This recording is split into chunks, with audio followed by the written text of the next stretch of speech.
The first man we brought back from death had no heartbeat for exactly 17 minutes. No oxygen, no brain activity, no measurable sign that life still existed inside him. When his eyes opened, every person inside the Lazarus laboratory erupted into applause. Doctors embraced one another, scientists laughed in disbelief. Some simply stood frozen, tears filling their eyes. Years of impossible failures, years of ridicule, years of sacrificing everything, had finally led to a miracle. The celebration lasted exactly 6 seconds. Then the man slowly turned his head, not toward the doctors surrounding his bed, not toward the machines forcing life back into his body. He stared directly through the reinforced observation window at the people watching from the other side. His expression wasn't one of confusion, it was horror. His lips trembled. His voice was barely more than a whisper. "Why?" He swallowed painfully. "Did you open the door?" No one answered. No one even understood the question. The room fell silent. The man slowly closed his eyes. His heart monitor flattened into a single, endless tone. He died again. This time, nothing on earth could bring him back. Death had always been humanity's oldest enemy. Every civilization had searched for a way to escape it. Kings built monuments. Religions promised eternity. Scientists searched for cures. But Project Lazarus promised something no one had ever dared to claim. Not longer life, not better medicine, actual resurrection. Nearly 1 kilometer beneath a remote mountain range, hidden inside Black Ridge Research Facility, the greatest scientific minds on Earth worked in complete secrecy. Officially, the facility didn't exist. Governments denied its existence. Satellite images showed nothing but untouched wilderness. No maps acknowledged what lay beneath the mountain. Yet behind reinforced steel and kilometers of solid rock, hundreds of scientists worked every hour of every day toward one impossible goal: bring the dead back. At the center of it all stood Dr. Elias Mercer. Some believe he was the greatest scientist who had ever lived. Others believe he was the most dangerous. Neither description mattered to him. He wasn't chasing fame. He wasn't chasing history. He was chasing a memory. 8 years earlier, his wife, Anna, had died from a sudden brain hemorrhage while their young daughter slept peacefully in the next room. By the time the ambulance arrived, Anna was gone. Everyone told him the same thing: "You have to let her go." Mercer never accepted those words. To him, death wasn't an ending. It was simply a biological failure. And every failure could be solved. That belief consumed him. It cost him friendships. It destroyed his reputation. It stole years from his daughter's childhood. But every sacrifice convinced him he was getting closer. The governments secretly funding Project Lazarus called him humanity's greatest hope for 8 relentless years. Mercer built a machine unlike anything the world had ever imagined. It wasn't simply a medical device. It was a quantum biological resonance engine. Its purpose wasn't to restart a heart. Its purpose was to reconstruct the exact informational pattern that made a human being human. Every memory, every emotion, every thought, every electrical pathway inside the brain, every microscopic connection that created consciousness itself. If consciousness was information, then information could be rebuilt. At least, that was the theory. Hundreds of experiments failed. Thousands of laboratory animals never woke up. Some woke up wrong. One rabbit sat motionless, staring at a blank wall for 23 straight hours before collapsing without warning. Another somehow recognized researchers it had never encountered before. A chimpanzee spent 2 days pointing toward an empty corner of its enclosure. It screamed whenever anyone looked away. Every security camera showed nothing standing there. Eventually, its heart simply stopped. The project should have ended. Instead, its funding increased. Because failure wasn't the terrifying part. Sometimes, the failures produced data. Data that no scientist on Earth could explain. Every resurrection attempt generated the same mysterious energy burst. It lasted less than 1 second. It matched no known form of radiation. It appeared during every experiment, without exception. The impossible part wasn't where it came from. It came from nowhere. The impossible part was where it went. It wasn't entering the machine. It was leaving it. No sensor could trace its destination. No equation could explain it. Most researchers dismissed it as interference. Only one scientist refused. Dr. Maya Chen head of quantum systems. And like Mercer, Maya didn't believe the Lazarus engine was creating life. She believed it was contacting something. Every report she submitted ended with the same warning. We are assuming consciousness returns from nowhere. We have never tested whether something returns with it. Every warning disappeared into classified archives, ignored. Mercer couldn't afford doubt anymore, not after 8 years.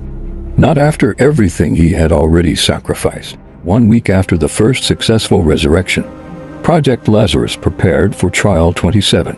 The volunteer had been legally dead for only minutes. Perfect neural preservation, minimal cellular damage.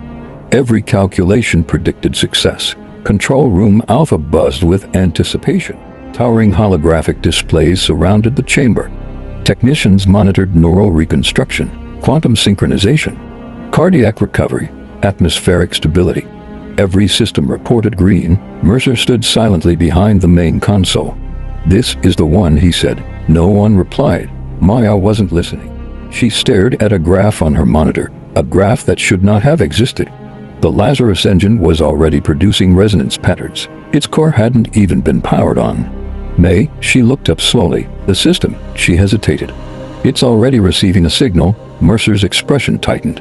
"From where? I don't know." "Interference." She slowly shook her head. "No." Her fingers raced across the keyboard. Backup sensors confirmed the impossible. Every independent system detected the same thing. A transmission, origin, and known. Then, letters began appearing across her monitor. Not typed, not generated by any recognized software.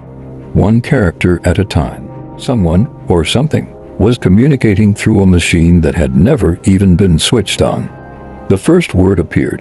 "Don't." The room froze. The second word appeared beneath it. "Open." Several technicians instinctively stepped away from their consoles. Mercer leaned closer. "Who's inside the system?" "The network is completely isolated," the cybersecurity chief whispered. "No one can access it." A third word appeared. "IT." Every alarm inside Black Ridge Research Facility suddenly stopped. Every monitor flickered once. Then, the entire underground complex became perfectly silent. The ventilation ceased. The generators stopped humming. Even the fluorescent lights seemed to lose their faint electrical buzz. For 3 endless seconds, there wasn't a single sound. Then, far below the laboratory, something answered. Not machinery, not an explosion, a deep, ancient, metallic impact. As though an enormous door had just shifted for the first time in thousands of years. Every scientist felt the vibration beneath their feet. No one spoke, no one moved, and then, every light inside Black Ridge Research Facility changed to blood red. Red emergency lights flooded the laboratory. For one endless heartbeat, no one moved. Then the facility exploded into chaos. Warning sirens echoed through every corridor. Massive steel blast doors slammed shut. Scientists abandoned their stations. Security teams sprinted toward containment sectors. Technicians desperately tried to restart systems that had died without explanation. But one machine continued to hum. The Lazarus engine. It still had no external power. Yet its core pulsed with a slow, rhythmic vibration, like the heartbeat of something impossibly large. Dr. Elias Moser stared at it. "Maya." His voice barely escaped his lips. "Tell me that's impossible." Dr. Maya Chen never looked away from her monitors. "I would," she whispered. If impossible still meant anything, the message remained frozen across every screen. "Don't open IT." Then, the words disappeared. A new sentence slowly formed. "You were never speaking to the dead." Nobody breathed. Every monitor inside Control Room Alpha suddenly changed. Each displayed the same impossible image. A doorway. It stood alone inside endless darkness. Massive, ancient, its surface was carved with symbols no human civilization had ever created. One technician whispered, "Is that somewhere inside the mountain?" Maya slowly shook her head. "No." Then, "Where is it?" She stared at the impossible image. "I don't think. It's a place." The floor trembled, only slightly. Just enough for every person inside the laboratory to feel it, without warning. The Lazarus engine activated. Power readings surged beyond every design limit. Circuit breakers exploded. Cooling systems overloaded. The chamber filled with blinding white light. Then, the volunteer opened his eyes. His heart never restarted. Every medical monitor still confirmed biological death, yet his eyes moved slowly. They fixed themselves on Mercer. "You have searched for death," the body said. Its lips moved naturally. Its voice did not. The sound came from every speaker inside the laboratory at once. "You never wondered what death was keeping out." The lights exploded. Glass shattered across the observation chamber. Security officers rushed inside, weapons raised. Mercer stepped forward instead. What are you?" The body smiled. "Not with happiness, with pity. We have no word that your language can understand." Maya's monitors suddenly flooded with impossible calculations. The Lazarus engine wasn't receiving signals anymore. It was transmitting them. Every experiment, every failed resurrection, every pulse, every energy burst, every single one had carried exactly the same message: a beacon. Humanity hadn't discovered resurrection. They had been knocking again, until something finally answered. Mercer's face turned pale. "We didn't bring someone back." Maya finished the sentence. "We invited something in." The entire mountain shook. A second metallic impact echoed upward, much louder, much closer. Security cameras suddenly activated across every display. Hallway after hallway appeared empty. Then movement. A figure, walking silently. Another hallway. Another figure, another. Soon, every corridor contained silent people moving toward the Lazarus chamber. Young, old, children, elderly, different clothes, different centuries, different faces. Every one of them shared one impossible detail. Their eyes reflected no light. One security officer whispered, "Who are they?" The answer came from the body. "They crossed before your species learned to measure time." The officer fired. The bullet passed straight through the body. The figure never moved. Instead, it slowly sat upright. Every alarm inside the facility screamed together. Containment failure, containment failure, containment failure. Automatic lockdown sealed every exit. The underground complex became a prison. Scientists ran, some cried, some prayed, some simply stared. Mercer remained frozen. Everything he had sacrificed. His career, his reputation, his daughter's childhood, his wife. It had never been a cure for death. It had been a key for one brief moment. He remembered Anna, her smile, her laugh, the promise he made the night they married. To protect their family, not destroy the world trying to save it. A tear rolled down his face. He looked toward Maya. "What do we do?" She searched the impossible data one final time. Then she stopped. "I found something." The first resurrection. The man who survived for 6 seconds. His final brain activity hadn't been random. It was a message. She converted the neural waveform into sound. The laboratory filled with thousands of whispering voices. Not one, thousands, all speaking together. "Close it." Mercer's breathing stopped. He wasn't asking why we opened the door. Maya nodded slowly. He was begging us to close it. Outside the chamber, the silent figures stopped walking. Every one of them turned toward the Lazarus engine, waiting, watching. Mercer made his decision. He activated the facility's self-destruct sequence. A calm computerized voice echoed through the laboratory. "Self-destruct initiated. 5 minutes until total containment failure." The body looked at him, almost sadly. "You still believe destruction can close what you've opened?" Mercer never answered. He grabbed Maya's hand. "Run." Twisted.